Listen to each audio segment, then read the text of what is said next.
Hey everybody, I'm Anna McEwen.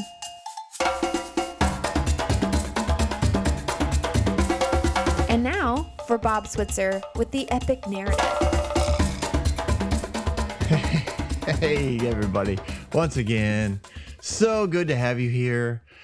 I know last time we ended there in that the whole idea of Israel coming out of Egypt, the fact that these Hebrews had a lot to come out from, not just the physical slavery that was going on, but the emotional bondage that just happens. I thought of it again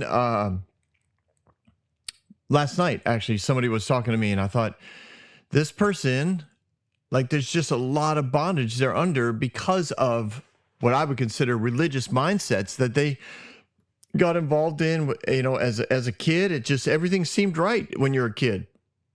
This is the life. This is the life I should expect when I become a spouse. And this happened to be, a woman. And, the stuff that she submitted to was just, it became bondage.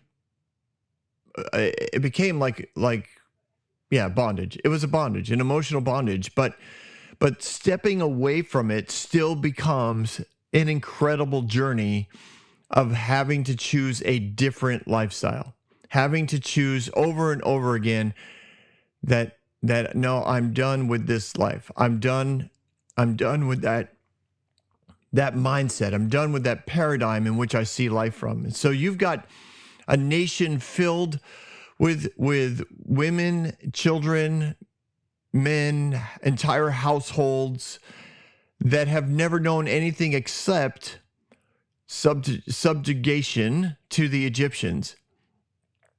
And this concept of a God that's way out there somewhere that everybody worships and that we're all unified under.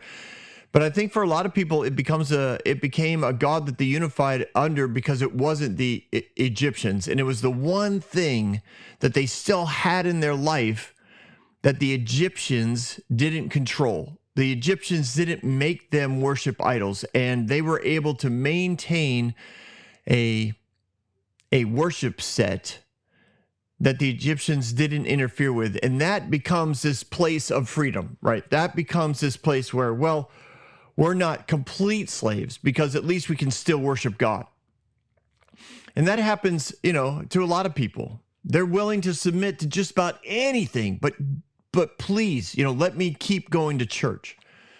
I think, that woke up a lot of people, or surprised a lot of people. I think at the first round of COVID shutdowns, when they shut down the churches, that rattled a lot of at least American citizens. They were like, whoa, wait a minute. I don't think you can do that. Now, here in America, that was true, right? But that didn't stop the government from trying. And it didn't stop well over half the churches from complying. I would say probably about 90% of them probably complied, at least initially, because they were afraid. They were afraid of losing their tax exemption. They were afraid that they would, that the pastor might be, thinking, well, I'm going to end up in the news. I'm the rebel. I'm, YouTube, Facebook is going to label me this horrible person because I'm out here killing grandma by not complying with the state's requirement, the mandates, not laws, just mandates, just pressure. And they conformed and complied. And so I would imagine that being able to continue to worship Yahweh for the Hebrews was a big deal. They were still at some level thinking, we are our own people. And changing that, like the emotional changes of coming out of Egypt, it's huge. It's huge. And I think that Moses doesn't have a complete concept of the amount of work this is going to take. I think God understands it, but he's already, he knows that he can walk people through it because he is a wonderful shepherd and a wonderful counselor and an amazing God of love and hope and joy. And he's like, this is going to be awesome. When they walk out into freedom, when they truly walk out of Egypt, this is going to be amazing. But first we have to start making these steps. And the first step was to convince Moses and Aaron to make that next step because they had already been rejected. And they decided to, have this interaction with God. And after the interaction with God, they were at least willing to take the next step to go talk to Pharaoh. And that is where we pick up today in verse 8. The Lord said to Moses and Aaron, when Pharaoh says to you, perform a miracle, then say to Aaron, take your staff and throw it down before Pharaoh, and it will become a snake. So Moses and Aaron went to Pharaoh and did just as the Lord commanded. Aaron threw down his staff in front of Pharaoh and his officials, and it became a snake. Pharaoh then summoned the men, wise men, and sorcerers, and the Egyptian magicians also, and they did the same thing by their secret arts. So each one threw down its staff, and it became a snake. But Aaron's staff swallowed up their staffs. Yet Pharaoh's heart became hard, and he would not listen, just as the Lord had said. So there you go. They decided to take the next step. We're going to go talk to Pharaoh. There's some excitement, anticipation, optimism, wonder, curiosity, dread, fear, excitement. All those emotions are so intense. And, if they were on a scale of like color scale or whatever, they would all be versions of the same color. Now, as a painter, right, I painted for years, for a variety of people, sometimes full-time, sometimes part-time, sometimes just on my own, doing side work. But it was an amazing gift that my father gave me to teach me how to paint really well. And to, but we don't need to go into how awesome I am at that. But I was really good at it. I've kind of moved away from it because physically it's painful now. I'm so out of shape for like full-time painting, but I was really good. But it'd be all these emotions would be on the same color scale. I remember how many color whites there were, right? Somebody'd be like, well, I want to paint my bathroom white. It's like, oh, okay. Do you know which white? Well, yeah, just white. Awesome. Why don't you go down to the store? I'll give you the name. You go look at the whites and you come back with a color and I'll paint your bathroom. So, they're usually amazed because there's like 15 colors. And so I like these emotions: thrill, anticipation, optimism, wonder, excitement, dread, fear. All those things are like the same color scheme. Intense, awesome. They make an appointment. Oh man, we're really gonna do this. We're really gonna do this. This is gonna be great. This is gonna be awful. This is going to be amazing. This could ruin our lives. We are going to lead the people free. We could end up in prison. The people are going to rally and the Egyptians are going to, fall and worship the Lord, or we could end up dead. Like it's just, they had to be all over the place. And if those two brothers process anything like my wife and I, like I'm an internal processor that needs to verbalize. So I need to talk out loud,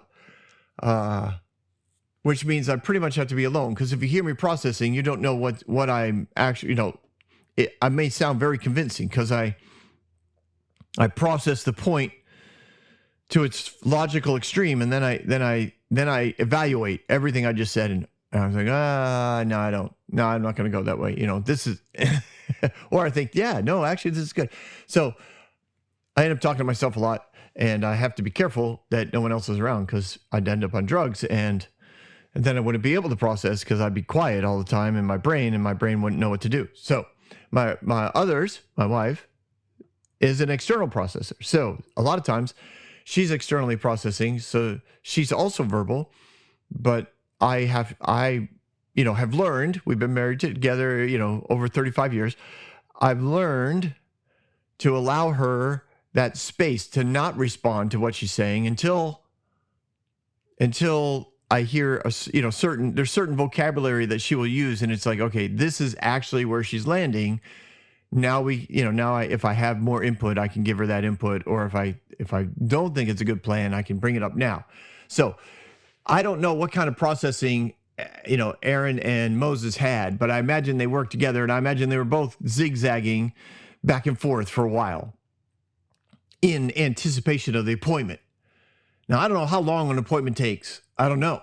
If you get one in a day, I don't know if you get one on the first try. It does say that in the previous chapter, remember the overseers, the Hebrew overseers, saw Moses and Aaron at the gate, which speaks of the fact that they were at least recognized by Egypt as leaders, and they weren't out in the fields trying to gather straw and make bricks.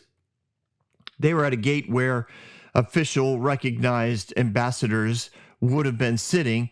So maybe they could get an appointment a little quicker than a random slave, from the desert from the brick factory.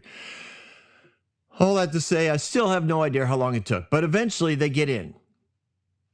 They get in to talk to him, and the Lord had said, "Listen, when you get there, Pharaoh's going to ask you for a miracle." Now, we don't get those quotes in these verses, but the Lord said he's going to ask you, and we get in the verses that it actually happened. So I'm going to make the leap that Pharaoh did ask. And why would the Lord say he's going to ask? Is because, again, the Lord understands all possibilities, and he understands the odds of all possibilities, and he lets his kids know what's going to probably happen in the future, and he's incredibly accurate about it. Why? Because he knows way more than even the enemy, who is also incredibly accurate, but he didn't create, he only observes. So he still gets surprised, and he's so arrogant and prideful that he overplays his confidence in what people will do, and sometimes he gets surprised and gets burned, and someone like Moses shows up after 40 years in the wilderness, and he's like, dang it, now I got to wipe out this nation even quicker. And the Lord's like, haha, my plan is to rescue everyone. So now we've got a battle going on. So the Lord's like, listen, he's going to ask you for a miracle because I know him. That's so I just want you to be prepared. When he does, tell Aaron to throw down his staff. It'll become a snake. I love that he tells him this, but he doesn't tell him what he thinks the rest of the story is going to be, even though he probably knows that the Pharaoh is going to bring in the magicians. Now, why would Pharaoh ask for this? Well, I'll get to that in a second. Well, I'll just tell you. I think he's going to ask for a miracle. He's going to ask for a sign that they're actually connected to a God that has some sort of power. Remember last time when they spoke, Pharaoh belittled the fact that their God had no power because the whole nation was enslaved. And he was so God's like, this time he's going to ask you to prove that I have some sort of power. And so this is what we're going to do. That's what I think God understands the way Pharaoh thinks. And that's what Pharaoh's going to ask for and why he's going to ask it. So Pharaoh is prepared for this meeting. I don't know if he got a list every morning of who's scheduled to come see him. I don't know if he found out who's scheduled next, and then would decide whether or not they actually wanted to see him, because I don't think Pharaoh necessarily set up his appointments. Other people set up his appointments, and then they would tell Pharaoh, we have the ambassador from this, we have the trade commissioner from this, we have this merchant who has a complaint against this, yada, yada, yada. And somewhere on that list, they say Moses and Aaron are here again to make a request of the Pharaoh, and the Pharaoh's like, all right. And he picks where he wants to see them. And so there's anticipation in that end, and they wait for him, and the advisors all are ready around him. I think Pharaoh is ready and anticipation to reject whatever it is they're going to ask for. I think he wants to put up a fight between his gods and their God. I think this is something that he's prepared to mock them. He's prepared himself to be arrogant, to lift himself up. I think the fact that they worship their own God and have never embraced the religious world of the Egyptians. Not one of their idols has ever been introduced into the culture of this slave nation. No matter how much the slave nation, from his perspective, he'd be like, we literally provide everything from you, and you won't even recognize one of our gods. We have so many to choose from. You won't even recognize me as a representation of the God, whether it was the sun god or the Nile god or I have no idea what God this particular Pharaoh thought he was. I know people who think that this Pharaoh is the Pharaoh Ramses from the movie, believe that Ramses identified himself as the representation of the sun god on earth, but I don't know if this particular Pharaoh, who I don't think is Ramses, and we've covered that in a previous episode, I don't know what god he associated himself with, but either way, he's like, you won't even recognize who I represent, who I am in the essence of here on earth.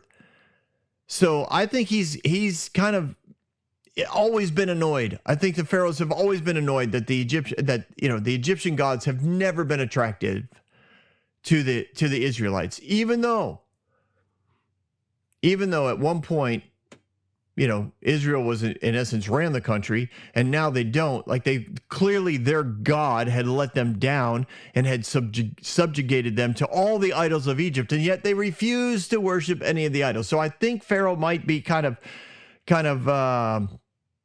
going for a fight here, and I think he's doing that on, as he's waiting. He's like, all right, let's bring these guys in, and I think the advisors are ready for what they believe is going to happen, and they're ready to be asked questions and to have their answers, and so Moses and Aaron walk in, and of course they're going to be honoring and respectful because that's the nature of heaven, and they wait to be spoken to, and this is something I think some people who have a quote word from God need to learn from, right? There's lots of people who get a word and they want to be heard, and they believe that because quote they have the word of God in their hands or in their hearts, or they heard something, whatever theological bend you might have, they believe it gives them the right to be rude.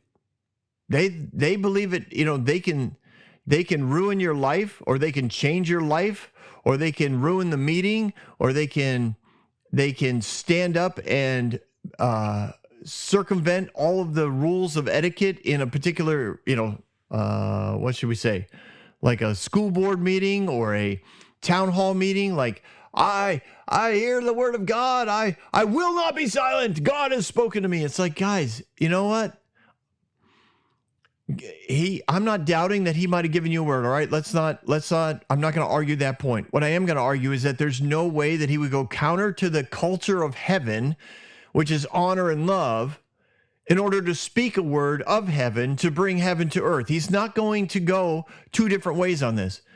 That's part of the whole concept that we come from, that God is good all the time. He's not going to be evil and kill people in order to prove a point that he's not evil and he's loving. Like that, it's ridiculous to have that dualism in people's minds, but we've been trained in it for so long that we think it's normal. It's not. So I believe that Moses and Aaron stand in honor and they wait. And eventually, Pharaoh speaks.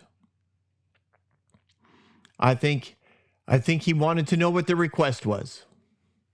And I think they told him,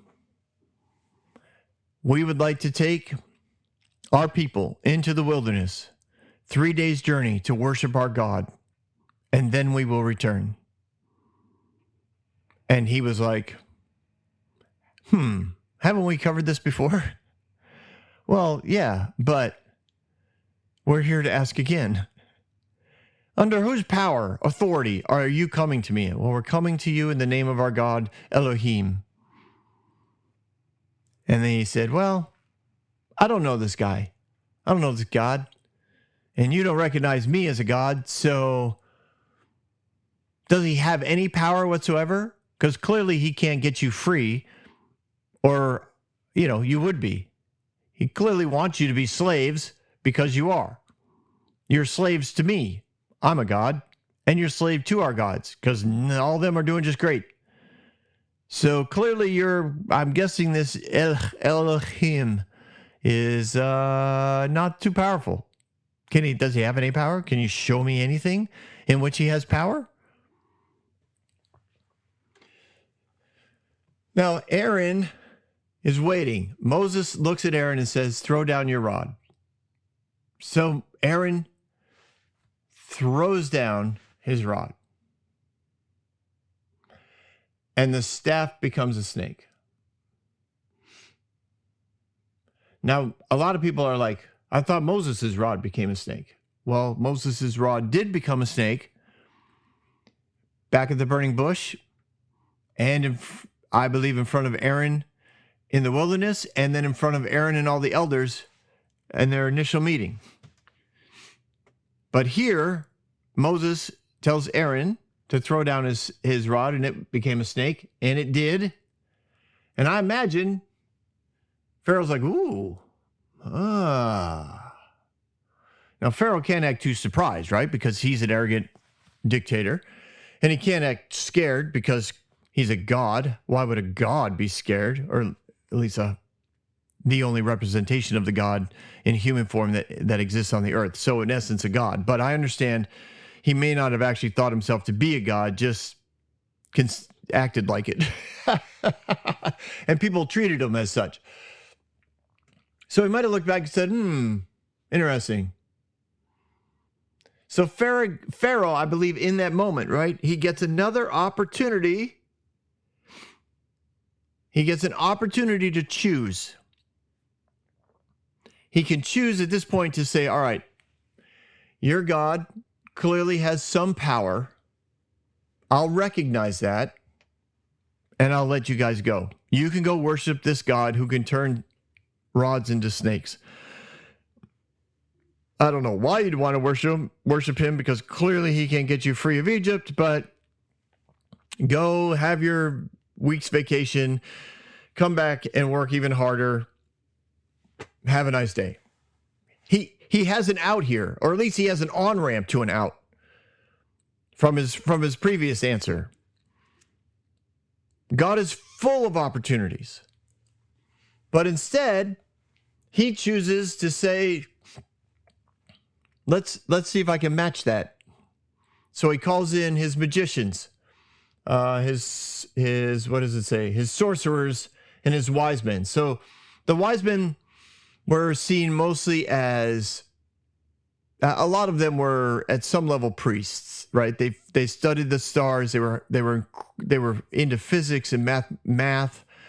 They understood chemistry. Like these guys, again, not ignorant people, cavemenish type of thing. These guys are no idiots. They know their stuff. They've studied hard. They're gonna know what's going on. You've got sorcerers and magicians.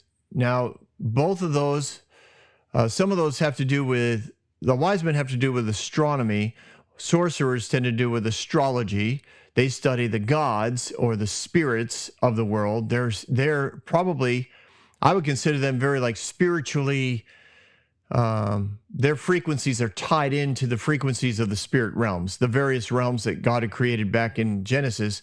They're aware of, and they hear voices, they get senses, they work the dark arts, if you want to call it that. And the magicians are, that word is the word for pharmaceuticals. They're drug dealers. They understand. That's horrible. Well, it's true though. They understand potions and, again, chemistry, and they understand various roots and healing powers. Like these guys would have been pretty much the doctors of their day as well. They probably had actually studied similar things to the wise men, but more in the idea of how does the anatomy work so that we understand how to heal it.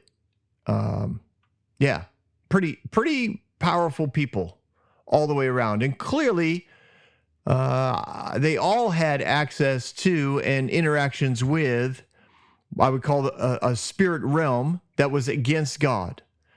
Over the years, they had learned incredible things of the dark spirit world, of the enemy world, and they interacted with it in their own disciplines, but they interacted with it. And so Pharaoh calls them in, and I don't know if this is arrogance on his part or curiosity, like, are we really that powerful, or competition, like, yeah, all right, let's put your God up against our gods and see what happens.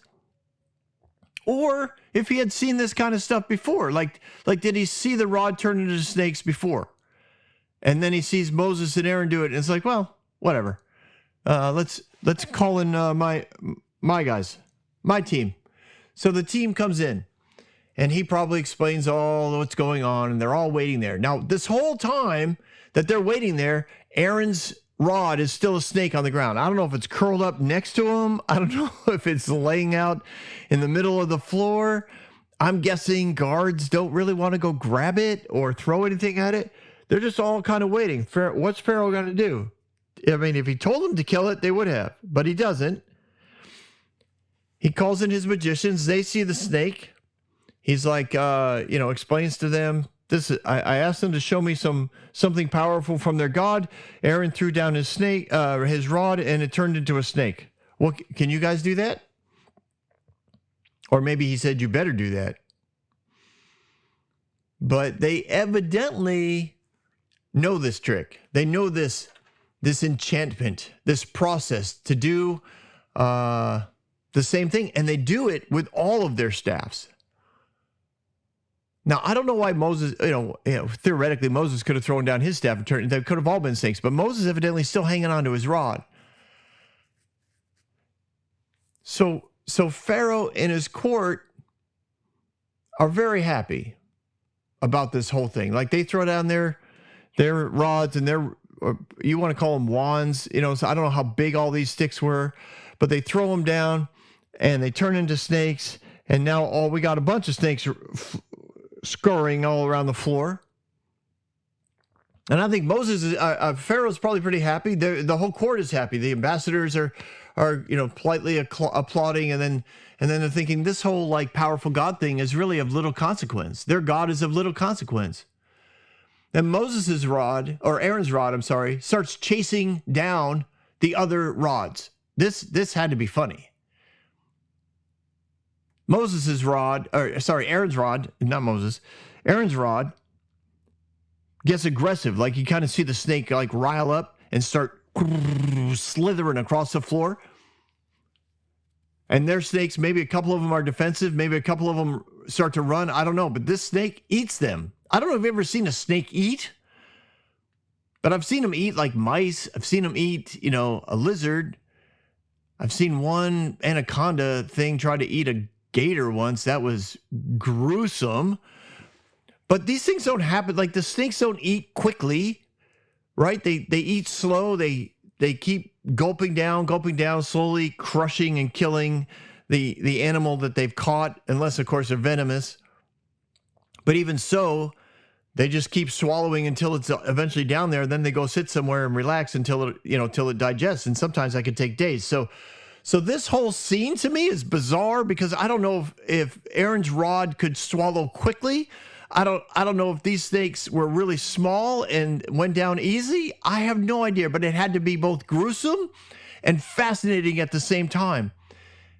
And as he's chasing them around, I'm guessing that the magicians and the sorcerers and the wise men had to be a little bit upset, because not only are they losing their walking stick or their rod, which I think in some cases was more a rod of like honor, not necessarily one of a walking stick. I think Moses's and Aaron's probably looked more like a shepherd's stick, like something they used in representation of the fact that they were shepherds of their people. I think the representations of the rods of the Egyptian magicians, sorcerers, and wise men were probably shorter, not necessarily like canes, but something that they would hold in their hand more like a wand than an actual walking stick. But it doesn't matter, really. I just throw that out for my imagination, and you're asking yourself, what did it look like?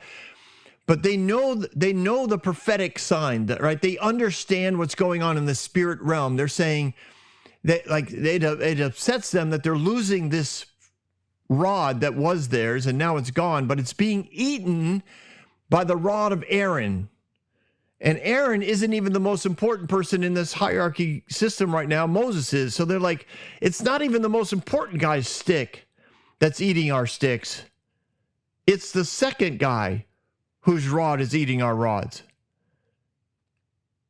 And when it's all said and done, when he swallows the last snake, which no one tried to stop, everybody watches this whole thing. When it's all said and done, boom, Aaron's rod is now a stick. I don't know if it crawled back over to Aaron and laid down in front of him and then just turned into a stick, and Aaron picks it up again. That's what I picture happened, but he could have turned into a stick right in front of, maybe he made a run for Pharaoh and then just stopped and turned into a stick. I have no idea.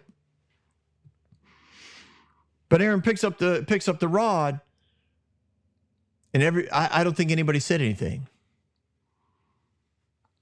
Because the magicians aren't going to say, well, clearly that's a sign from God. They just sat there. They're looking at Pharaoh. And it says in verse 13, yet Pharaoh's heart became hard. And I think that's important, because the writing of this language means it was not an immediate thing. He had another opportunity to choose. And with every invitation you get from God to choose kingdom over darkness, when you choose light over darkness, to choose his way or your prideful way, every time you refuse it, it becomes easier to refuse the next time. God showed that the snake, the idol of the snake, was powerless to defend itself, that the things that they worship were powerless in front of him because they, he ate them all. They couldn't even run from him, let alone defend themselves from him. And he knew that everyone in the room understood what was going on in the spirit realm, because it was being shown in the physical realm. And Pharaoh still took the time and ultimately made the decision not to let the people go. He just is like, no, go back to work. He dismissed them. I also think the magicians and sorcerers and the wise men, after Moses and Aaron leave, if they didn't discuss things with Pharaoh, which he might have had some questions for them, I'm sure they discussed things amongst themselves, because I think they knew right away, well, at least as they discussed it, like we may be up against something here. We need to double down on our studies. We need to double down on our powers, because I think we're up against it. And they probably had gotten some sense of that from the enemy's realm anyway, because the mere fact that Moses showed up, I think, had the enemy on edge. Like, dang it, I thought I got rid of this guy. All right, they are spiritually attuned to what's going on, and they're thinking we're up with something is amiss. So I think this whole scenario that they saw in the courthouse, in the in the throne room of Pharaoh, was like, all right, whoa, this is it. Like, this is the guy we're up against. Not a big deal. Snakes aren't a big deal, but these things tend to escalate. That's what I think. So in verses 14 and 15, right? Then the Lord said to Moses, Pharaoh's heart is unyielding. He refuses to let my people go. Go to Pharaoh in the morning as he goes to the river, confront him on the bank of the Nile, and take in your hand the staff that was changed into a snake. That would be Moses' staff this time. Then say to him, the Lord God of the Hebrews has sent me to say to you, let my people go so that they may worship me in the wilderness. But until now you have not listened. This is what the Lord says. By this you will know that I am the Lord. When the staff that is in my hand, I will strike the water of the Nile, and it will be changed into blood. The fish of the Nile will die, and the river will stink, and the Egyptians will not be able to drink its water. And the Lord said to Moses, tell Aaron, take your staff and stretch it over the waters of Egypt, and over the streams of the canals, and over the ponds that are all reservoirs, and they will turn into blood. The blood will be everywhere in Egypt, even in the vessels of wood and stone. And Moses and Aaron did as the Lord commanded, and he raised his staff in the presence of Pharaoh and his officials, and he struck the water of the Nile, and all the river was changed to blood. The fish died, and the river smelled so bad that the Egyptians could not drink its water. The blood was everywhere in Egypt.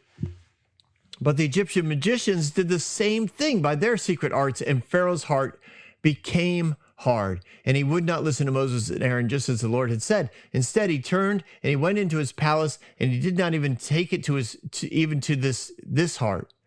Did not take even this to heart. Sorry. And all the Egyptians dug along the Nile to get drinking water, because they could not drink the water that was in the river. All right. There's a lot going on in this particular miracle. And it's important, I think, again, to see that this miracle, again, exposes the lie that the river was all powerful. It's showing Pharaoh that the God of Egypt, the gods of Egypt are not as powerful as the God of the Hebrews. It also doesn't kill any of the Egyptians. It does kill a lot of fish, but he also allows them to continue to drink water. If they dig a new, along the side, they can get fresh water.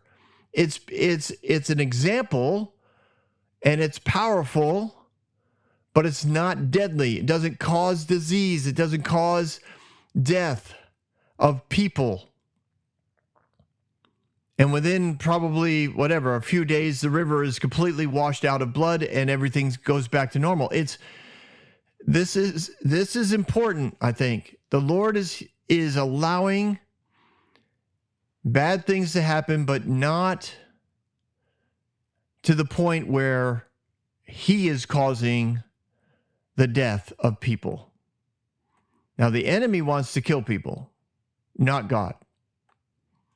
He's exposing a lie. He's bringing light to the darkness so that the choice can be made out of not ignorance. What do I want to say? So that the choice can be made out of a full awareness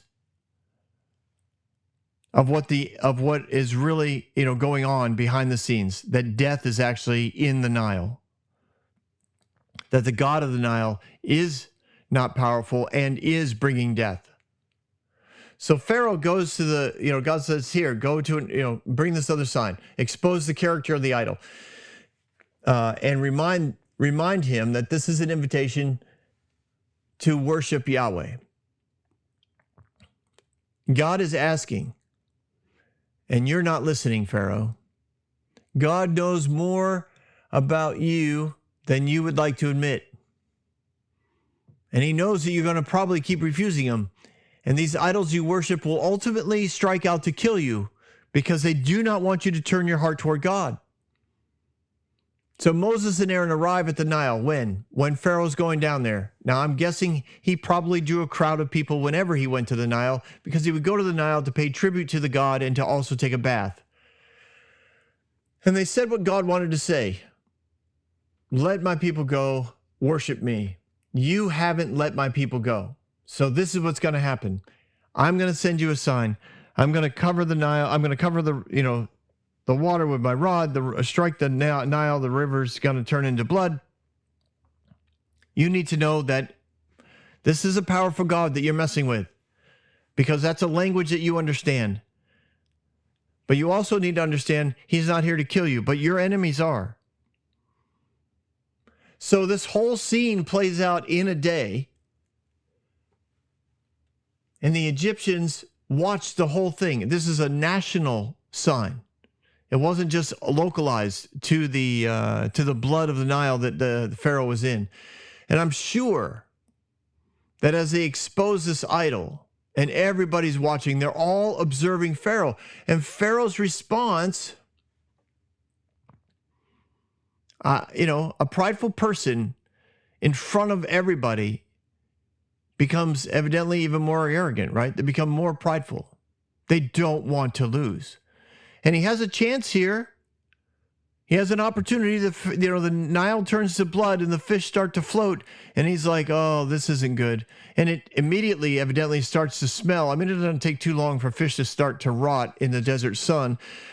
And so he sees an entire economic stream for the nation, an entire food source for the nation ruined in a matter of, we'll call it minutes.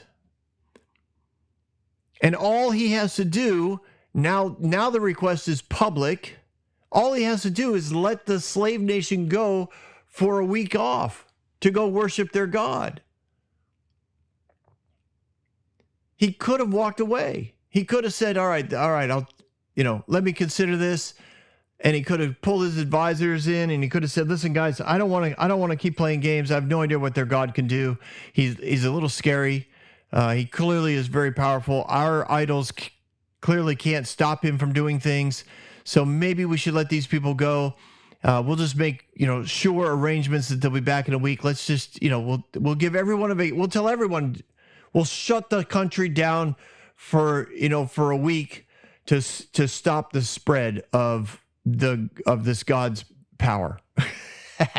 I chose those words on purpose because of what happened way back at the original round of COVID, right? 2 weeks to stop the spread. Anyways, we all know what happened, but Pharaoh could have chose the same sort of mentality. Hey, listen, let's just we'll frame it so it looks like we're in control, but ultimately we're just going to say yes to their God. But instead, he calls out his wise men, his sorcerers, and his magicians, and he's like, can you do that? And they did, which again speaks to the power that they had. The enemy has a lot of power. Like I think a lot of people, listen, I know God's all powerful, but let's not pretend the enemy doesn't have any. Now, he doesn't have any in comparison to God, but it's one of those things where you can't also, be stupid about it, or I should say flippant. So the Pharaoh's magicians and sorcerers and wise men turn water into blood. So Pharaoh's like, yeah, listen, your God's no more powerful than mine, and clearly you're still slaves, so I win. And he walked away, satisfied that he still had more power and authority than Hebrews' God. And the Egyptians realized that if they dug holes next to the river, they still got fresh water, and that was enough water to live on. And eventually, it says 7 days passed, after. So I'm guessing within a week, the Nile's all filled up. It probably are all cleaned up. It probably happened much like anything, right? You throw dirt in a brook, throw a big ball of dirt. I used to love doing this, right? And the dirt would hit and it'd be all muddy, and then the flow of the brook would just keep it moving. My grandfather owned a little trailer on the side of a little brook in Vermont. It was gorgeous. I remember it as a child, right? I've gone back since then, and I think, wait, like it just seems so much bigger back then. The field, the mound, the field, the hills, the brook seemed huge to me. But I remember I look back now, they just had to keep me busy. They wanted me to create a beach for them to go walking because the brook was just filled with rocks. You didn't go in there without shoes on. Everybody had we called them brook shoes, and you would just walk. You could walk the brook for miles, and we'd go walking, a mile down and into a water hole and slide down the rocks. It was just an awesome place in nature. But I remember my mom telling me, like, we need to create a beach. I don't want to wear my shoes, right? Just this area right here, just throw all the rocks onto the bank. And that seemed like an easy task, and I would just start tossing rocks for whatever. It seemed like hours. I don't know if I spent hours doing it or not, but I'm sure for my mom, it was also seemed like hours of peace and quiet, like Bob's in the brook throwing rocks. And it never worked. I could create like this little spot where it was sandy. And then I'd be working on the next spot, and I'd turn around and the rocks had kind of rolled right into the same spot. But that's what happens, right? And so I kind of picture that happening with the blood. Everything was blood, but as the Nile continued to flow, the blood was pushed out, and eventually it all just turned back to water.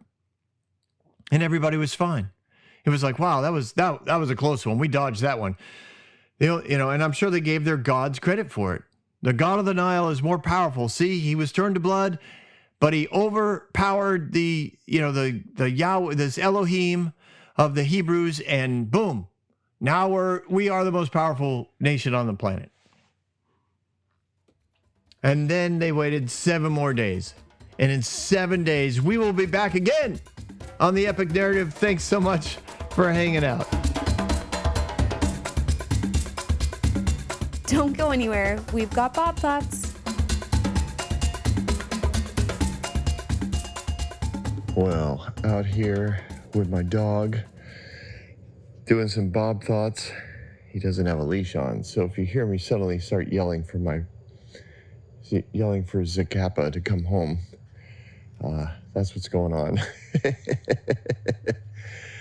Oh, anyway, one of the main thoughts I had today was, I don't think I said it in a concise way, but I believe what the Lord's going to do with the quote plagues is he's going to shine his light and expose the character and the desire of the demons, principalities, idols that Egypt worships. So, like with the snakes, I think he was showing that they were weak, that they were easily, destroyed, that they weren't that big of a deal. Demons often like to do that. Devil likes to do that. Forget who used to say it. I think his name is Reinhard Bonnke. He was an amazingly powerful evangelist, but he used to say that the devil is a mouse with a microphone. And it's just not a lot there when you really get down to exposing it. I think the Lord was doing that with the snakes. Also, right, with the blood, I think, again, he was showing that the Nile, which was supposed to be this life-giving, powerful God who never stops. I think he was showing, look, this principality has nothing but death in mind. That's the end goal of the enemy always, is to kill, steal, and destroy. But again, he didn't kill or steal from anybody. God didn't. He exposed the character of the idol for the Egyptians to understand that this is what you're actually worshiping. This is what you're actually trying to appease, and there's no appeasing it. I think the Lord's going to continue to do that with the plagues. My thought was after listening to it, I was like, I don't think I actually said that very clearly, but I'll say it again, I'm sure, because we got a few more plagues to go, and I named these chapters, round 1, round 2, round 3, because to me I kind of wanted that boxing match type of fight, but it's really not a fight for the Lord. It's really not. It's the enemy is fighting because he's desperate and he's being exposed. Nobody likes to be exposed. So I think we're gonna hit on that obviously over the next several chapters, several paragraphs in these chapters, and I hope you enjoy it.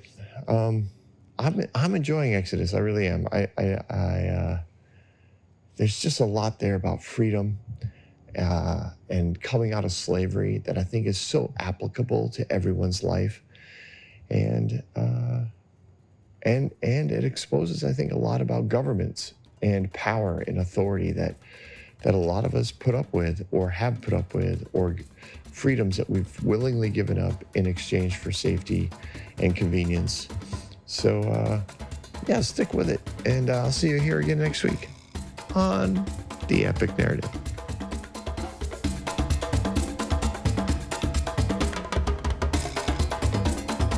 Hey everyone, thanks for listening. If you like what you heard, you can subscribe to this podcast on any platform you use.